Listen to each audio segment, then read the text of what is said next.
सरकार वक्फ बिल को लेकर के आई और सरकार की तरफ से सिफारिश की गई है कि वो इसको जॉइंट पार्लियामेंट्री कमेटी को भेजने के लिए भी तैयार है। हमारे साथ मौजूद हैं जियाउल रहमान बर्क, समाजवादी पार्टी सांसद। बर्क साहब, अगर हम बात करते हैं सरकार की, तो सरकार की का ये साफ तौर पर यही कहना है कि हमारी मंशा साफ है, इस पर चर्चा हो, उसके लिए जॉइंट पार्लियामेंट्री कमेटी में भी भेजने को तैयार है। तो आप लोगों को जो कई सारे संशय थे वो अब दूर होंगे। अगर सरकार की नीयत साफ़ होती तो सरकार इस बिल को ही नहीं लेकर के आती। सरकार की नीयत में खोट है, तभी इस बिल को लेकर के आई है।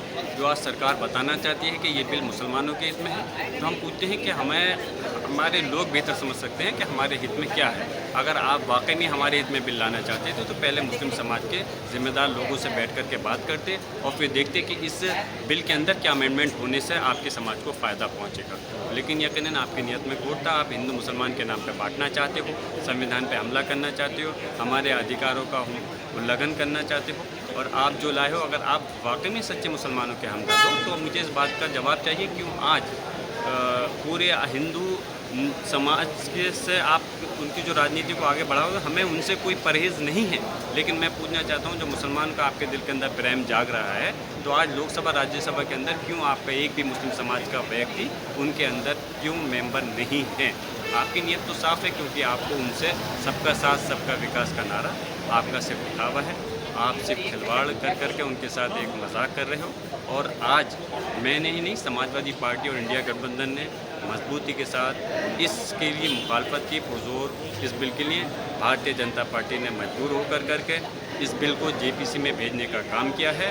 हम उम्मीद करते हैं जब जेपीसी में विस्तार से चर्चा होगी तो भारतीय जनता पार्टी की सरकार को इस बिल को वापस लेना पड़ेगा। आप कह रहे हैं वापस लेना पड़ेगा, लेकिन सरकार का कहना है जो अनियमितताएं हैं उनको दूर करने के लिए इस बिल को लाए हैं, तो उसमें गलती क्या है? अनियमितताएं कैसे, मतलब दूर करना चाहते हो? अगर आप उसके अंदर कोई कमी है उनको दूर करना चाहते हो, आप चाहते हो कि हम उनके समाज की भलाई करना चाहते हैं। मैं पूछना चाहता हूँ कि आज तमिलनाडु, बिहार, उड़ीसा, उसके अंदर कर्नाटक, वहाँ पर कहीं भी उनकी संस्थाओं के अंदर मुस्लिम समाज का व्यक्ति प्रतिनिधित्व नहीं करता।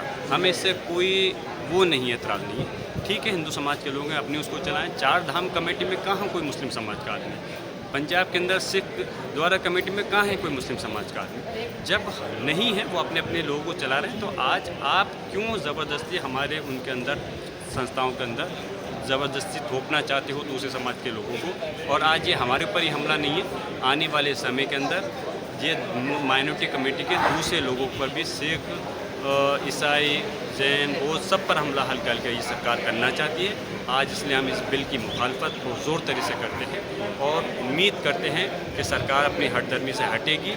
और यकीनन जो कि अब कलेक्टर को अब ये पहले कमिश्नर करते थे सर, अब कलेक्टर को देकर के उलझाना चाहते हैं, तो इन चीज़ों से बाज आकर करके और जो पहले ट्रिब्यूनल के फैसले, तो आपकी मुखालफत आप लोगों की जारी रहेगी? बिल्कुल जारी रहेगी, मजबूती से जारी रहेगी। और हम उम्मीद करते हैं कि इस बिल को सरकार को हठधर्मी से हटना चाहिए और इस बिल को वापस लेना चाहिए। ये सिर्फ मुसलमानों के लिए नहीं, देश के हित में है।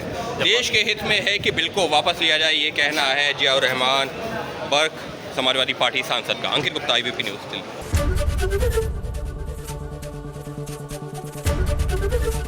ABP गंगा, खबर आपकी, जुबान आपकी।